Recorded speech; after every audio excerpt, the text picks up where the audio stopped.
বজালিকাণ্ডক লৈ অব্যাহত আছে এই মুহূৰ্তত ক্ৰিয়া প্ৰতিক্ৰিয়া কাৰণ কোনো কাৰণতে সহজভাৱে ল'ব পৰা নাই হিন্দু যুৱতীৰ ওপৰত যৌন নিৰ্যাতনৰ ঘটনা কিয়নো সেয়া শিক্ষানুষ্ঠানৰ চৌহদত সংঘটিত হৈছে এই জঘন্য ঘটনা দুদিন পূৰ্বে সংঘটিত হৈছিল গোৱালপাৰাত অনুৰূপ ঘটনা আৰু তাৰ পিছত এইবাৰ সংঘটিত হ'ল এই শিক্ষানুষ্ঠানত এই ঘটনা কিন্তু যি গৰাকী শিক্ষক তেখেতৰ ওপৰতেও এই মুহূৰ্তত প্ৰশ্ন জাগিছে কাৰণ যি দুই লম্পটে এই অপকৰ্ম সংঘটিত কৰিছিল তাৰ পিছতো কিন্তু সেইগৰাকী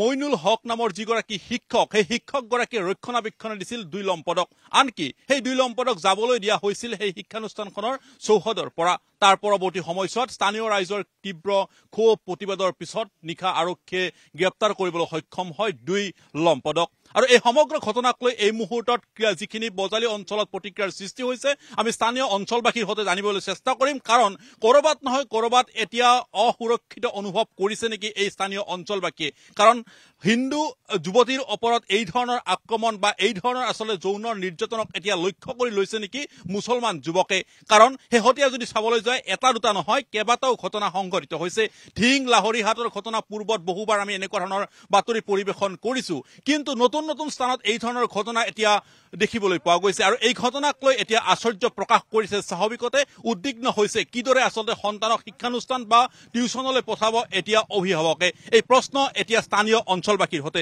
মই আপোনাৰ ওচৰলৈ আহিছো প্ৰথমে কথাখিনি ক'বলৈ কাৰণ কৰবাত নহয় কৰবাত এতিয়া শংকাৰ সৃষ্টি হৈ পৰিছে কৰবাত টাৰ্গেট কৰি লোৱা হৈছে নেকি হিন্দু যুৱতীক এই কথাখিনি আহি পৰিছে হয় কথাটো হয় আচলতে আমি বৰ নিৰাপত্তাৰ ভিতৰত ভুগিছো কাৰণ এই অঞ্চলত আমাৰ এই হিন্দু যুৱতীৰ বা হিন্দু যুৱকৰ আমাৰ নিৰাপত্তাৰ অভাৱ হৈছে কাৰণ আজি এই ঘটনাটো কালি হৈ গ'ল কাৰণ এই আমাৰ হিন্দু ছোৱালীৰ আজি সুৰক্ষা নোহোৱাৰ কাৰণে আজি দুটা লম্পট মানে মুছলিম ল'ৰাই আজি আমাৰ এই অৱস্থা মানে ব্যৱস্থা হৈ গ'ল গতিকে আমি আচলতে বহুত নিৰাপত্তাৰ হীনত ভুগিছো আৰু উক্ত বিষয়টো মই হিমন্ত বিশ্ব শৰ্মা ডাঙৰীয়াক এইটো আমাৰ এই ক্ষেত্ৰত হস্তক্ষেপ বিচাৰিছো কাৰণ এই এটাটো দোষী উপযুক্ত শাস্তি পাওক তাৰ বাবে আমি হিমন্ত বিশ্ব শৰ্মা ডাঙৰীয়াক পুনৰবাৰ আমি অনুৰোধ জনাই তেখেতক আমি এই হীৰাটো মানে এই ঘটনাটোৰ সম্পূৰ্ণ তদন্ত কৰিবলৈ আমি আহ্বান জনাইছো আৰু লগতে আমি আজি কেইদিনমান আগতে আমাৰ এই নিচেই ওচৰতে থকা এই সত্ৰতো আজি মুছলিম সম্প্ৰদায়ৰ কিছুমান মানুহে আমাৰ এই সত্ৰত আজি সত্ৰৰ বস্তু বাহানিবোৰ লৈ উঠা হৈছিলে গতিকে আমাৰ এই অঞ্চলত আমি মাইনৰিটিৰ ক্ষেত্ৰত মুছলিমৰ ক্ষেত্ৰত আমি নিৰাপত্তাহীনতাত ভুগিছো আমি যদি চাওঁ যে যিগৰাকী শিক্ষকৰ অধীনত টিউচন কৰিবলৈ গৈছিলে তেখেতৰ এখন চৰকাৰী শিক্ষানুষ্ঠানৰ শিক্ষক আৰু সেই শিক্ষকগৰাকীৰ অধীনত যেতিয়া শিক্ষক তেখেতৰ ওচৰলৈ গৈছিলে তেখেতসকলে শিক্ষকগৰাকীক পোনপটীয়াভাৱে এই দুই লম্পটৰ কথাখিনি কোৱা হৈছিলে কিয়নো লম্পট দুটাই ইমানেই দুৰ্ধৰ্ষ আছিলে যে তেখেতসকলে কৈছিলে যে প্ৰেমৰ প্ৰস্তাৱ দিছিলে প্ৰেমৰ প্ৰস্তাৱ অগ্ৰাহ্য কৰিলে চাদৰৰ পৰা পেলাই দিম বুলি ভাবুকি প্ৰদান কৰিছিলে আৰু তাৰ পিছত যৌন নিৰ্যাতন চলাইছে গতিকে এই অপকৰ্মৰ কথাখিনি শিক্ষকগৰাকীক কোৱাৰ পিছতো দুৰ্ভাগ্যজনকভাৱে শিক্ষকগৰাকীয়ে দুই যুৱতীক বা দুই শিক্ষাৰ্থীক যি ধৰণৰ সুৰক্ষা দিব লাগিছিলে নিৰাপত্তাৰ কথা ভাবিব লাগিছিলে দুই লম্পটক আৰক্ষীক গোটাব লাগিছিলে সেই ভূমিকা পালন নকৰিলে হয় সেই ক্ষেত্ৰত আমি আচলতে আমি প্ৰশাসনৰ বিষয়টোত আমি অলপ নিজৰ মানে আমাৰ সন্দেহজনক হৈছে কাৰণ কিয় আমি সেই টাইমত প্ৰশাসনক আমি মানুহখিনি তাতে আমি প্ৰশাসনৰ যি অৱস্থাত আছিলে সেই অৱস্থাত আমি তেখেতসকলক আমি সন্মুখত ঘৰৰ ভিতৰত থকা বুলি আমি জনাইছিলোঁ কিন্তু তথাপিও তেওঁলোকে প্ৰশাসনে তেওঁলোকক বিচাৰি উলিয়াব নোৱাৰিলে তাৰপিছত তেওঁলোকে ক'ত গ'ল কি কথা এতিয়ালৈ আমি ধৰিব পৰা নাই আমি থানাত ৰাতি গৈছিলোঁ তেওঁলোকক মানে দোষীক এতিয়ালৈ কৰায়ত্ব কৰিব পৰা নাই এই ক্ষেত্ৰত মানে প্ৰশাসনে কেনে ভূমিকা লৈছে আমাৰ মানে অলপ সন্দেহ হৈ আছে গতিকে আমি প্ৰশাসনকো আমি জানিব বিচাৰিছোঁ গতিকে অতি সোনকালে তেওঁলোকক দোষী কৰায়ত্ব কৰিব লাগে আৰু যিজন আমাৰ শিক্ষক সেই শিক্ষকজনৰ আমাৰ মানে চৰিত্ৰৰ লগত আমাৰ তেখেতে যি কৰ্ম কৰি আছে গতিকে তেওঁ অলপ মানে আমাৰ প্ৰশাসনে তেওঁক আইনৰ আওতাত আনি মাথতে তদন্ত কৰিবলৈ আমি অনুৰোধ জনাইছোঁ ধন্যবাদ জনাইছো স্থানীয় ৰাইজৰ এই মুহূৰ্তত ক্ষোভ কাৰণ নিশা পৰ্যন্ত তেখেতসকলে ক্ষোভ প্ৰতিবাদ কৰিছে তেখেতসকলে আৰু তেখেতসকলৰ দাবীৰ প্ৰতি হয়তো সেৱা মানিবলৈ আৰক্ষী প্ৰশাসন বাধ্য হৈছিল আপোনাৰ ওচৰলৈ আহিছো কি কয় এনেকুৱা ধৰণৰ অপকৰ্ম এনেকুৱা ধৰণৰ জঘন্য ঘটনা কেতিয়াও কোনো কাহানিও নিবিচাৰে নিজৰ সন্তানক এতিয়া শিক্ষানুষ্ঠানলৈ কিদৰে পঠাব তাতে এতিয়া অভিভাৱকৰ দুশ্চিন্তা আহি পৰিছে নহয় এইটো বস্তুটো আচলতে আমাৰ প্ৰশাসনৰ দুৰ্বলতাৰ কাৰণে হৈ আছে কাৰণ প্ৰশাসন আহিছিল কালিও আহিছিল কিন্তু তাহো দোষী বোধহয় দেখা পাইছিল তথাপিও লুকাই পঠাই আমাৰ অনুমান এটা হৈছে সেইকাৰণে আমি হিমন্ত বিশ্ব শৰ্মাক আমি অনুৰোধ জনাইছোঁ যে শীঘ্ৰে এই দোষী কৰায়ত্ব কৰি উচিত শাস্তি বিহিব লাগে আৰু যিজন হেৰাই দোষীক ধৰিছে দুই লম্পটক ধৰিছে কিন্তু এতিয়াও শিক্ষকগৰাকীৰ বিৰুদ্ধে ব্যৱস্থা লোৱা হোৱা নাই শিক্ষকগৰাকী আগতো এটা সেই গলিবান্ধাত এনেকুৱা টিউচনত 2 লাখ টকা ভৰি তেওঁ মুকলি হৈ আহিছে। গতিকে সেই ক্ষেত্ৰত আমি শিক্ষকজনক অতি সোনকালে আমাৰ প্ৰশাসনৰ পৰা অলপ উচিত তদন্ত কৰি তেওঁক শাস্তি গ্ৰহণ কৰাৰ দাবী জনাইছে। কথাখিনি হ'ল এই ধৰণৰ যে দুই যুৱকৰ কিদৰে আচলতে ইমান সাহস হ'ল যে এখন তেওঁলোক টিউচনলৈ গৈছে, শ্ৰেণী কথাত তেখেতসকলে শিক্ষা গ্ৰহণ কৰিব, তাৰপিছত কিমান সাহসেৰে গৈছে আৰু তাৰপিছত কোৱা হৈছে প্ৰেমৰ প্ৰস্তাৱ দিয়া হৈছে, যদি প্ৰেমৰ প্ৰস্তাৱ গ্ৰহণ নকৰে চাদৰ পৰা পেলাই দিয়া হ'ব, দুমহলীয়া অট্টালিকাৰ পৰা, এই ধৰণৰ ভাবুকি দিছে। অৰ্থাৎ মৃত্যুৰ ভাবুকি দি দুই যুৱতীৰ প্ৰেমৰ প্ৰস্তাৱ গ্ৰহণ কৰিবলৈ বাধ্য কৰাবলৈ তেখেতৰ চেষ্টা চলোৱা হৈছে। মানে প্ৰথমতে হ'ল কি, আমাৰ এই অঞ্চলটো বহুত সীমামূৰীয়া অঞ্চল, মুছলিম সম্প্ৰদায়ৰ লোক মানে মিয়া মানুহ ওচৰতে আছে। তাৰপিছত এনেকুৱা ঘটনা আমাৰ ইয়াত হৈয়ে থাকে, আমাৰ কোনো সুৰক্ষা নাই। সেইকাৰণে সেইভাৱে আমাৰ এই ওচৰত যিমানখিনি মুছলিম মানুহৰ ওচৰত হিন্দু মানুহ আছে,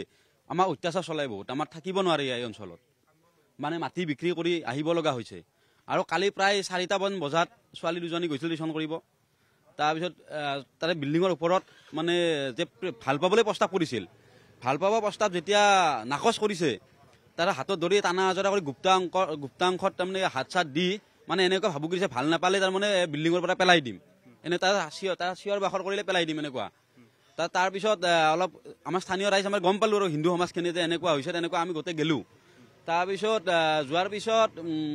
এই পুলিচ আহিছিল, পুলিচ প্ৰশাসন আহিছিল, আৰু যোনজন মাষ্টৰ মানে টিচাৰ হয়, গভমেণ্ট স্কুলৰ মাষ্টৰ হয় তেখেত, তাৰপিছত তাতে প্ৰাইভেটকৈ কৰে আৰু তাৰপিছত তেখেতে আৰু ল'ৰা দুজনক পঠাই দিছে, পলাই পঠাইছে। তাৰপিছত পলাই পঠোৱাৰ পিছত তাত পুলিচে আমি থানাত গ'লোঁ, ছোৱালী দুজনীক লৈ গ'ল থানাত। তাৰপিছত ল'ৰা দুজনক ধৰিব পৰা নাই, ৰাতিটো আমি থানাত থাকিলোঁ, তাত কোনো এটা ৰিজাল্ট নাহিল। দোষী ক'ত গ'ল কি কথা আকৌ এতিয়ালৈ তদন্ত নাই। কিন্তু আমাৰ এতিয়া এটাই আমাৰ অনুৰোধ, আমাৰ স্থানীয় বিধায়ক ৰজিত কুমাৰ দাসদেৱ আৰু আমাৰ মাননীয় মুখ্যমন্ত্ৰীদেৱ আমাক যেন এটা ভাল সুৰক্ষা কৰে। আমি যিহেতু সীমামূৰীয়া অঞ্চলত আছোঁ, সেইকাৰণে আমাৰ হিন্দু সমাজক এটা নিৰাপত্তা দিয়াৰ কাৰণে আমি আস্থা ৰাখিছোঁ। অপৰাধজনে এটা কথা উল্লেখ কৰিছে যে এতিয়া ভয় ভাবুকিত থাকিব লগা হৈছে, নিজৰ স্থানত নিজে সুৰক্ষিত অনুভৱ এতিয়া নকৰা হৈছে, এই কথাখিনি কোৱা হৈছে, আৰু যাৰ কাৰণে এনেকুৱা ধৰণৰ ঘটনা হয়তো কৰিবলৈ একাংশই সাহস পাইছে।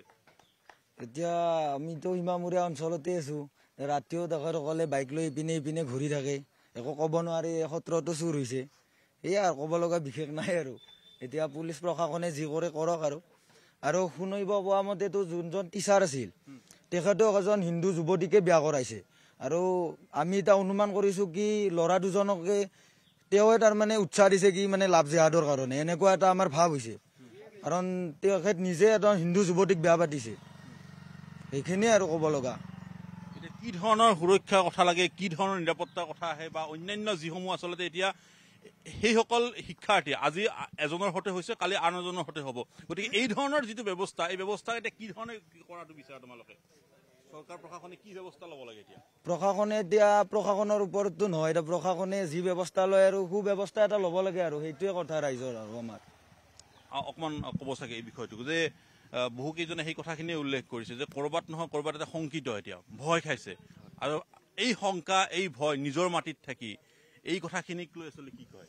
এতিয়া চৰকাৰ আৰু প্ৰশাসনে আমাক মানে নিৰাপত্তা দিলে ভাল হয়। আমি একদম বজালী জিলাৰ একদম বৰ্ডাৰত আছোঁ, আমাৰ গাঁওখনৰ সেইফালে মুছলিম সম্প্ৰদায়ৰ মানুহ আছে। আমি সকলো ধৰণৰ খেতি বাতি হওক বা থকা লোৱা খোৱা গোটেইখিনিতে মানে বহুত অসুবিধা পাই আছোঁ। তাৰ কাৰণে চৰকাৰ আৰু প্ৰশাসনে যাতে আমাক সুৰক্ষা দিয়ে, কাৰণ আমিওতো এইখন অসমৰে নাগৰিক হয়। এতিয়া যদি আমাৰ নিজৰে ভনী বা নিজৰ ছোৱালী যদি শিক্ষাৰ কাৰণে যাওঁতে এনেকুৱা ধৰণৰ বিপদ হয় বা সেই হয়,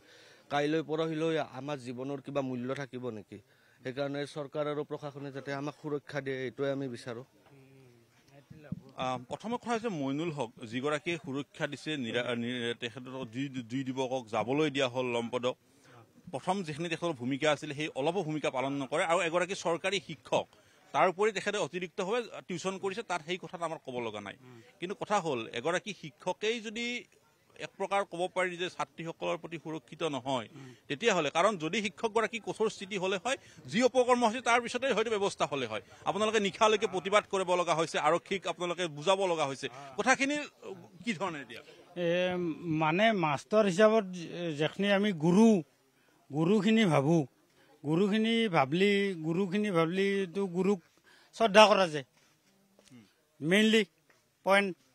তাৰপিছত নেক্সটখিনি হ'ল কি আমাৰ কাম হয়নে নহয় আমি নেক্সটলি কামখিনি চাব লাগে আৰু